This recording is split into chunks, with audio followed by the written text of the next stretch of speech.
नमस्कार, आप सबका स्वागत है फिर से इस वीडियो में इस चैनल पे। बच्चों, आज हम डिस्कस करेंगे क्लास 9th की वर्कशीट नंबर 36। सब्जेक्ट है हमारा साइंस। जैसा कि आप लोग जानते हैं, अभी तक हम गति डिस्कस कर रहे थे। गति के अभी पिछले दो वर्कशीट में हमने गति के दो समीकरण पढ़े, उनको ग्राफी रिप्रेजेंटेशन देखा कि ग्राफ से कैसे उनको हम निकाल सकते हैं, कैसे डिराइव कर सकते हैं। तो दोस्तों, आपको याद होगा कि आपका जो तीसरा समीकरण था v minus q square is equal to 2as, वो आपका रह गया था। तो इस वर्कशीट में आज आपको हम तीसरा समीकरण ही डिस्कस करेंगे। तो चलिए स्टार्ट करते हैं। दोस्तों, जैसे कि हम जानते हैं, जब कोई वस्तु सीधी रेखा में एक समान त्वरण से चलती है तो वह निश्चित समय अंतराल में वह निश्चित दूरी भी तय करती है।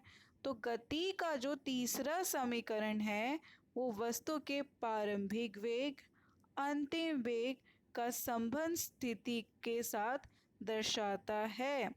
इस समीकरण को वस्तु के वेग समय ग्राफ द्वारा उत्पन्न किया जा सकता है और इसी गति के पहले और दूसरे समीकरण में टी को विलुप्त कर भी प्राप्त किया जा सकता है। आप इसमें ध्यान देना कि पहले वाले आपने जो दो डिराइव की थी, डेरिवेशंस थी, उसमें टी था, समय था, लेकिन इसमें समय नहीं है। देखिए दोस्तों, इसमें समय नहीं है। ठीक है, तो चलिए बढ़ते हैं इसकी डेरिवेशन की तरफ कि ग्राफ से कैसे आप इस तीसरे को निकाल सकते हैं। तो दोस्तों, आपको ग्राफ में वही बनाना है जो अभी तक बनाते आ रहे थे आप लोग यही बनाएंगे।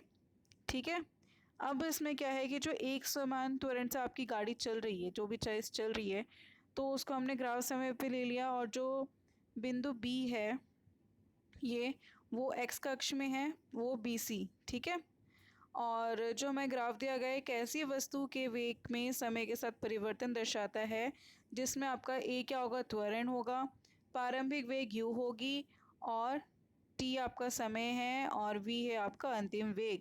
तो चलिए देखते हैं हम, जैसे कि हमें क्या करना है, ओ ए बी सी का हमें फिर से क्या निकालना है, क्षेत्रफल निकालना है। तो ओ ए बी सी में दोस्तों जब आप क्षेत्रफल निकालेंगे, ओ ए बी सी का क्षेत्रफल, तो उसमें क्या है, अगर आप ध्यान से देखेंगे तो ये हमारा क्या बन रहा है, पैरेललोग्राम बन रहा है। ठीक है, तो पैरेललोग्राम का फॉर्मूला क्या होता है कि जो अपोजिट साइड्स होती हैं उनका सम डिवाइडेड बाय, मतलब होता है half into sum of parallel sides, जो उसकी पैरेलल साइड्स हैं उनका सम, और मल्टीप्लाई में हाइट क्या है उसकी, ओ सी है ना दोस्तों। जो ओ सी है उसकी हाइट है। ठीक है, और ओ ए बी सी ये उसकी पैरेलल साइड्स हैं और ये हो गई उसकी हाइट।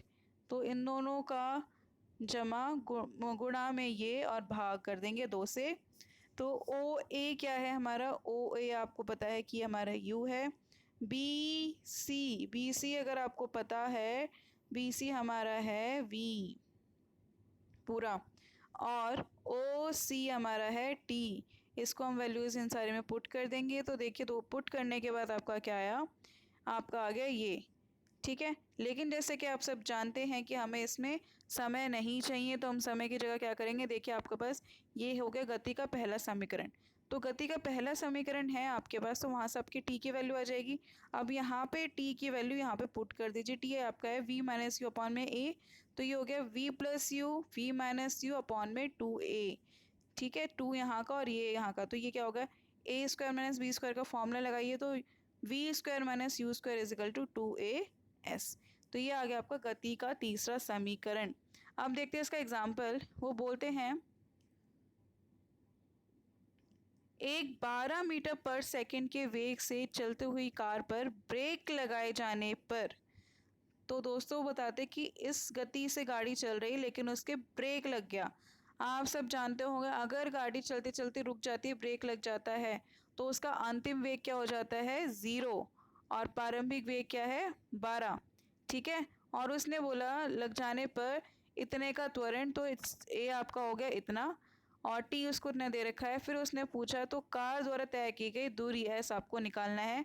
तो आपको इस फॉर्म में पुट कर देना। फॉर्म में पुट करेंगे वी आपका 0, यू आपका 12, 2 है, ए आपका 6 है, एस निकालना है तो डिराइव करेंगे, आंसर आ जाएगा आपका 12 मीटर आपकी आ गई दूरी।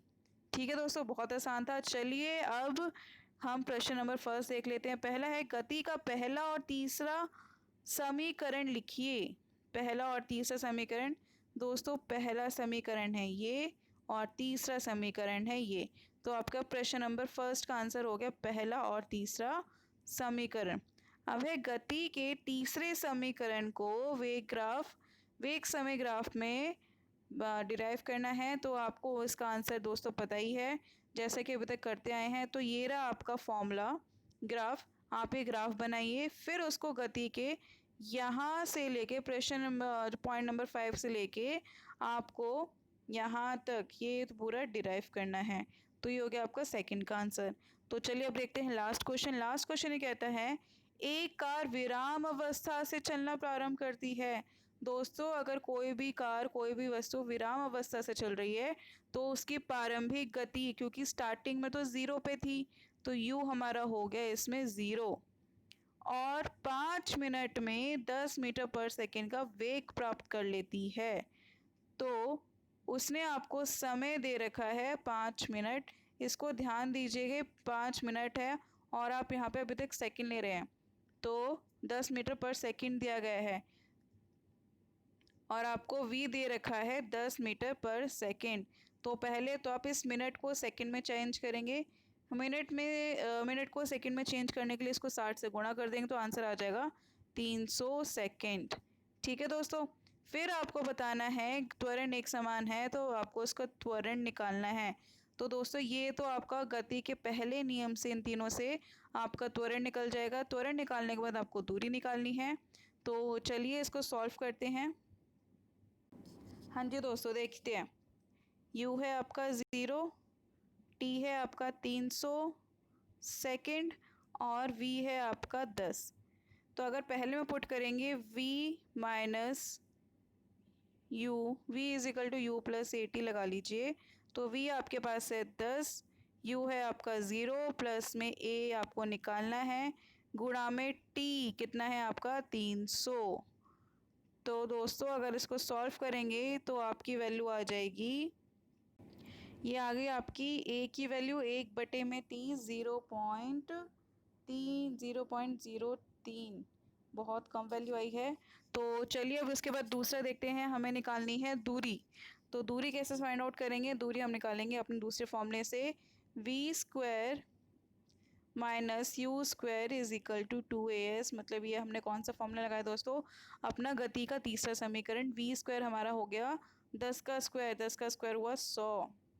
u तो आपका 0 है तो उसको 0 लिख दीजिए, इज इक्वल टू 2 इंटू में 1/30 गुणा में s, ये हो गया 1/15।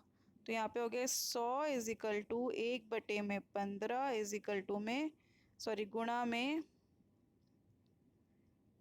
1/15 गुणा में s। ठीक है दोस्तों, ये यहाँ पे क्या हो जाएगा, गुणा हो जाएगा तो हो गया 1500 मीटर। तो आपकी जो दूरी है दोस्तों वो आ गई है 1500 मीटर। तो ये था दोस्तों आज की वर्कशीट का लास्ट क्वेश्चन, जिसमें हमने गति के तीसरे समीकरण से इसको सॉल्व किया है। आशा करते हैं आपको ये चीज़ समझ आई होगी, आज की वीडियो भी समझ आई होगी। Thank you so much for watching this video. दोस्तों अगली वीडियो में फिर से मिलेंगे। Thank you so much, bye bye.